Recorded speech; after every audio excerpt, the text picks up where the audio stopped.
be Yud Tet Kislev. It's the special Yom Tov, the Rosh Hashanah for chassidut, for a big tzaddik, the Alter Rebbe.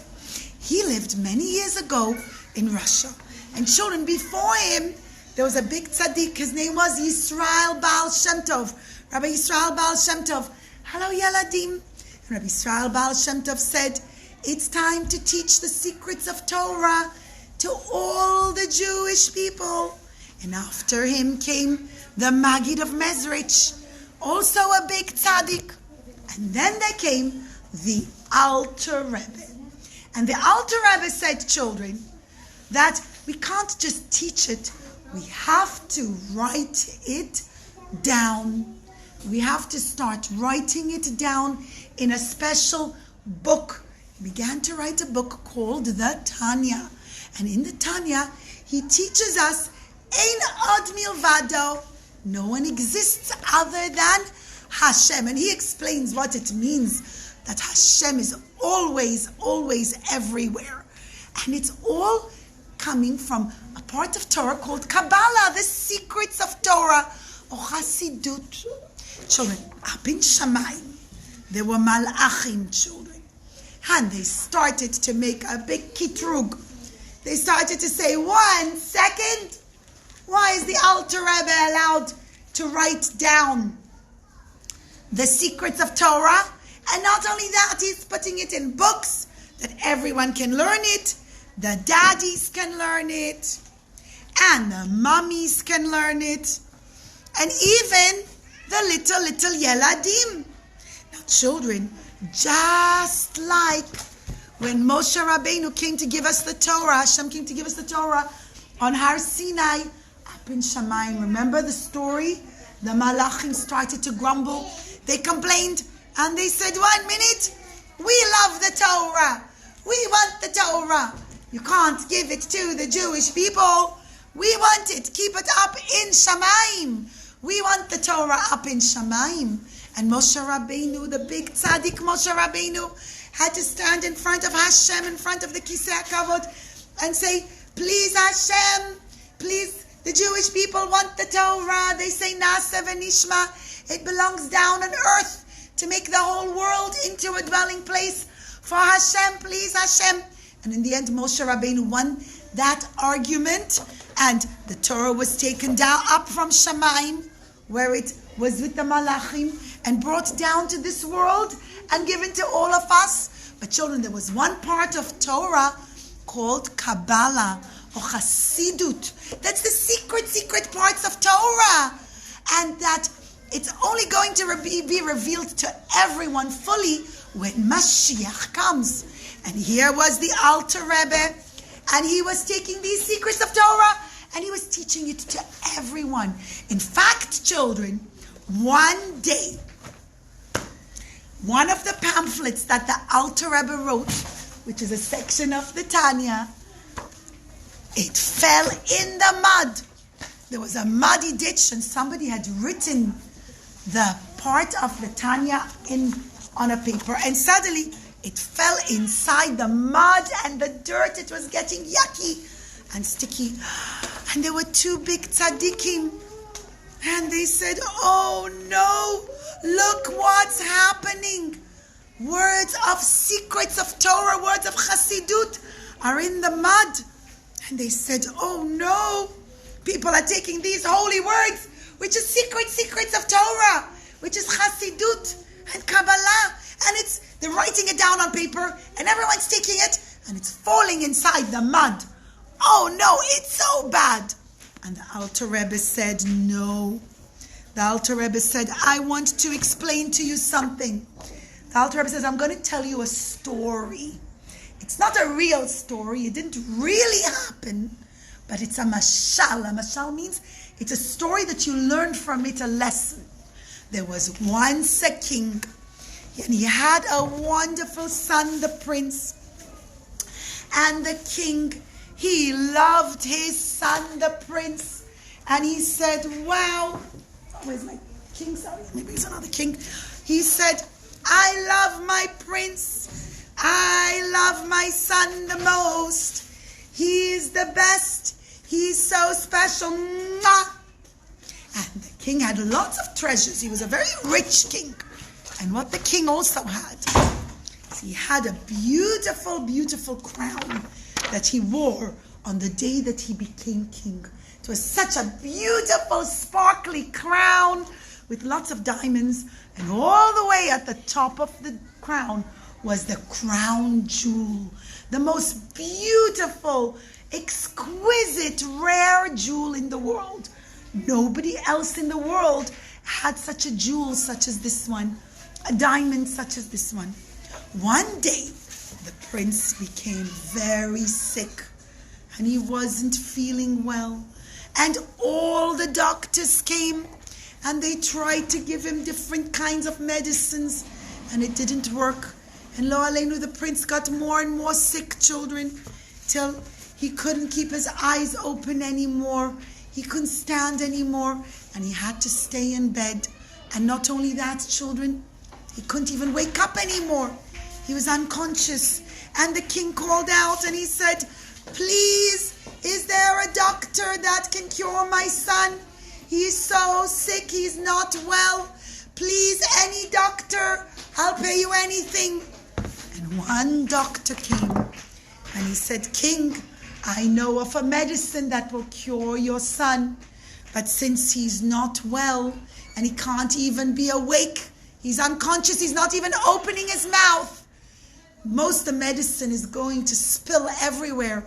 And maybe just a few drops will fall into his mouth. But it's a very expensive medicine." And the king said, "I don't care. Take any medicine. Which medicine? I'll pay anything." And the doctor said, "You have to take the crown jewel.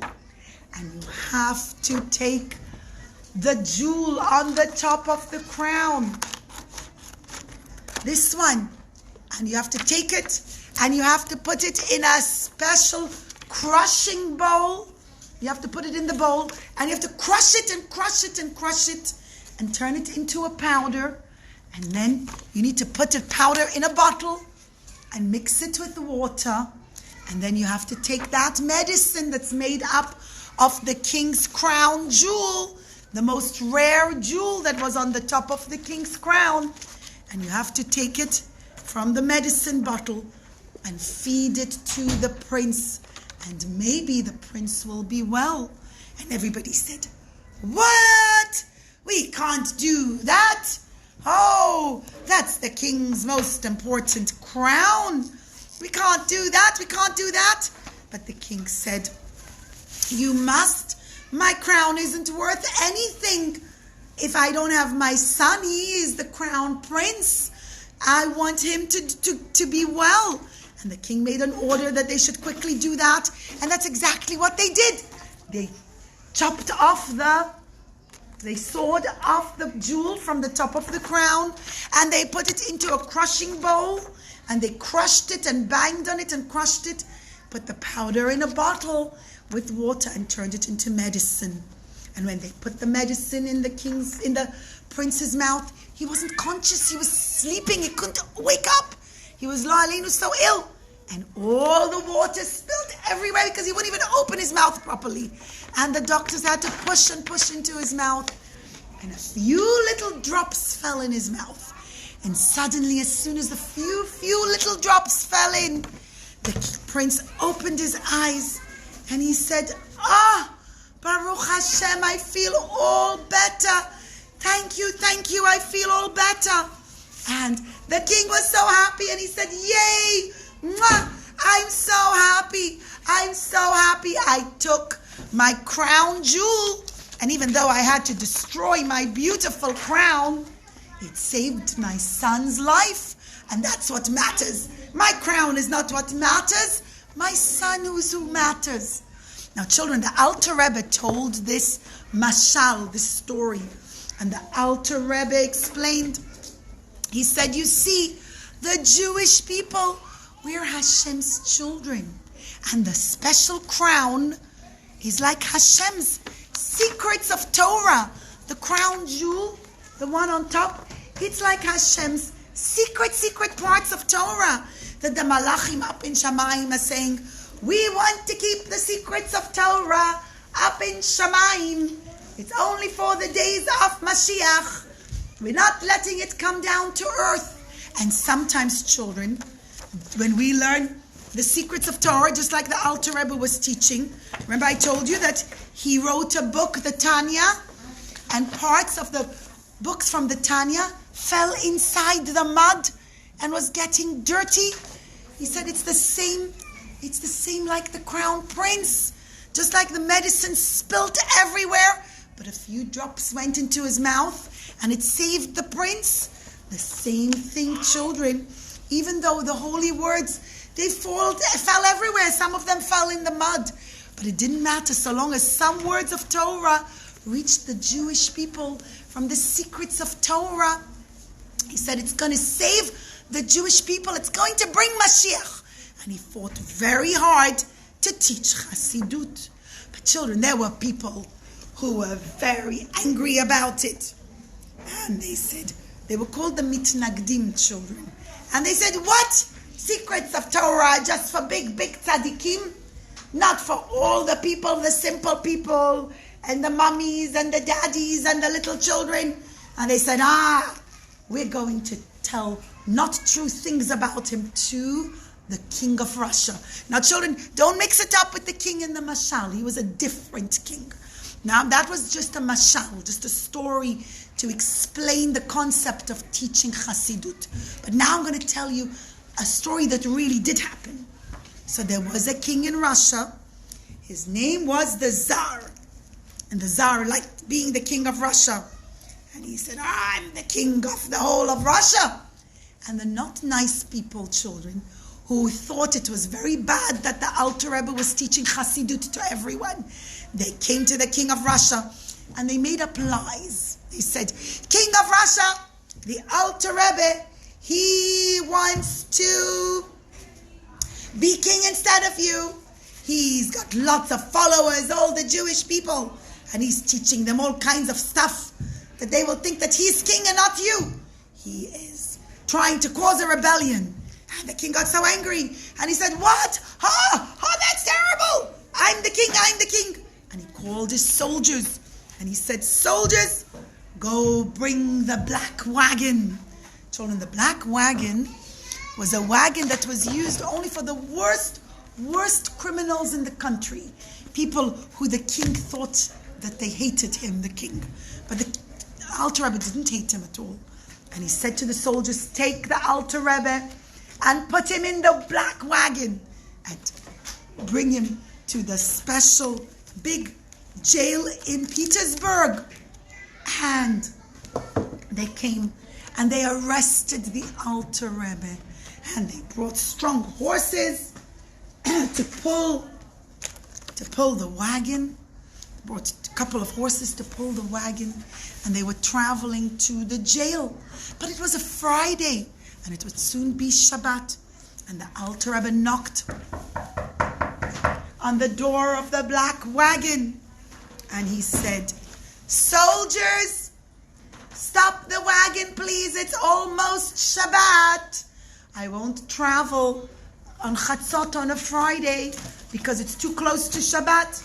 Please allow me to leave the wagon. And they started to laugh. The soldiers said, ha, ha, ha, ha. Who do you think you are? We're the soldiers. You're our prisoner. We're not opening the door to the wagon, and we're not stopping the wagon for Shabbat. And again the Alter Rebbe said, please stop the wagon. I don't let for the wagon to continue. It's almost Shabbat. And again they said, what do you mean you don't let? You're our prisoner. You're inside the wagon. You're not the wagon driver. And the wagon driver from the front of the wagon, he said, I'm the wagon driver, and I'm not stopping the wagon. He couldn't come out, children. He was locked. It was locked, sweethearts. He says, I'm not stopping the wagon. I'm the wagon driver. But all of a sudden, children, one of the wheels from the wagon, it fell off. It broke off. Right? Who knew that? That's so nice. Oh, the Rebbe from last year, boys, you're amazing. You remember? It fell off. And they said, it fell off. Oh, no. We'll have to go to the village and bring the Mr. Workerman. They went to the village and he said, Mr. Workerman, please bring your tools and fix the wagon. You have to help us fix the wagon. And he said, how did that happen? That's a really bad break. The whole axle broke. Okay, I'll fix the wagon. And they came and he worked hard for a long time and he fixed the wagon. And the Alter Rebbe knocked on the door again. He said, please open the wagon. I will not travel on Shabbat. And the soldiers again said, who do you think you are? You're our prisoner. We're not going to let you out of the wagon. And the Alter Rebbe said, please stop. I don't let to travel on Shabbat. And again they started to laugh and they said, ha, ha, ha. Who do you think you are? We're not stopping the wagon for you. But children, all of a sudden, one of the horses tried to pull forward and it suddenly fell and the horse's leg, it broke, children. His leg suddenly broke and the horsey couldn't walk and his leg was all broken. And they said, the horsey's leg got broken. That's not any good. Okay, we'll have to go call the person from the village to bring us another horse. And they went back to the village and they went to the man from the village and they said, please bring us a new horse. And he said again, all right, here's a new horse. And they brought a new horse. But children, again the Alter Rebbe knocked on the door and he said, please stop the wagon. It's almost what? It's almost? And they said, we're not stopping. You're just our prisoner. We're not stopping for you. But children, the Alter Rebbe said again, please stop the wagon. They wouldn't listen. And children, this time, the horse collapsed. It was very sad, children. The horse he died. It was very sad for the horse. And the Alter Rebbe felt very bad also. But the Alter Rebbe didn't want to drive on Shabbat. And they said, what keeps happening? Every time he tells us to stop the wagon and we don't let, something else happens. Yeah. First the wheel fell off. Then one horsey broke his leg. And then another horsey died. Oh no. We have to listen to him. He must be very holy man. And they said, okay, Alter Rebbe, we will stop here for Shabbat. We can't take you into the village because you're the prisoner. But you can stay here in the forest. And the Alter Rebbe said, that's good. I don't mind. I'll sit under the trees. And they stopped it in the forest. They stopped under the trees, children. And suddenly Jewish people found out that the Alter Rebbe was staying in the forest for Shabbat. And they got so excited. And they said, yay, yay. The Alter Rebbe is here for Shabbat. Let's quickly bring him food. Let's quickly gate off the area. Put a string around the area. Put an Eruv and help him to stay here for Shabbat. And lots of Jewish people came, children, with a lot of food. And the mommies cooked and they said, I'm cooking, I'm bringing. And they ran and they came. And children, out there in the forest, in this little area that they gated off, the Alter Rebbe spent Shabbat, children. And all the Jewish people sat with him and they learned Torah with him. And everybody was so happy. But then after Shabbat, he had to go back into the black wagon. They said, you have to come back inside the black wagon. And of course, the Alter Rebbe listened. It's right over here. Yeah, that's what I did with it. Thank you. He went back again inside the black wagon. And you know, children, as a side note, the area in the forest under the tree that the Alter Rebbe sat, all the other trees became old and dried up, and the whole forest already died, like it doesn't grow anymore. But the one tree where he sat under, that one still to this day is staying fresh and beautiful, and it keeps growing beautifully. And people like to come there to remember that this is the place where the Alter Rebbe learned Torah and where he spent Shabbat. So people like to find the tree even today. But either way, the Alter Rebbe continued, and they took the Alter Rebbe and they put him in the jail. And children, there are many, many stories of what happened whilst the Alter Rebbe was in the jail. We'll just tell a couple quick ones. When he was in the jail, children, sometimes children, the Alter Rebbe would have to go in a small boat from one side of the jail, because there was a river between two. So sometimes he had to stay in one side of the jail, and another time they would have to take him to another part of the jail where they would interrogate him. They would ask him lots of questions, and they'd say, "You're trying to fight against the king." And the Alter Rebbe had to explain how he wasn't. But they would go in a little boat. And one day he was on a boat, and he looked up and he saw the moon. And he said, "Oh wow, we Jewish people have the mitzvah of Birkat HaLevana." And he asked the driver of the little boat, he said, "Please stop the boat so I can say Birkat HaLevana." And again the soldier said, "I can't stop for you." But the Alter Rebbe made the boat stop in any case. It wouldn't continue, it couldn't move. And then the Alter Rebbe made it start again, and he said, "Please stop it for me." And he said, "Oh, I see you're a big tzaddik. If you want something to happen, we can't stop you. Okay, I'll stop the boat." And the Alter Rebbe still continued to do all the mitzvot. He also was very careful to only eat kosher when he was in jail. The Jewish people found out where he was, and he kept sending him kosher food with secret letters hidden inside where the Alter Rebbe would say, "Please help me to come out of the jail." But children, one day when the Alter Rebbe was inside the jail, what happened was his two Rebbes appeared to him, the Baal Shem Tov and the Maggid of Mezrich. And they appeared to him, and he said to them, "Holy tzaddikim, Baal Shem Tov and Maggid of Mezrich, why did this happen to me?" And they said to him, "Alter Rebbe, because you took the holy secret parts of Torah that should be learned during the coming of Mashiach, and you started to teach it to the whole world. You wrote it down, so now everybody could read it.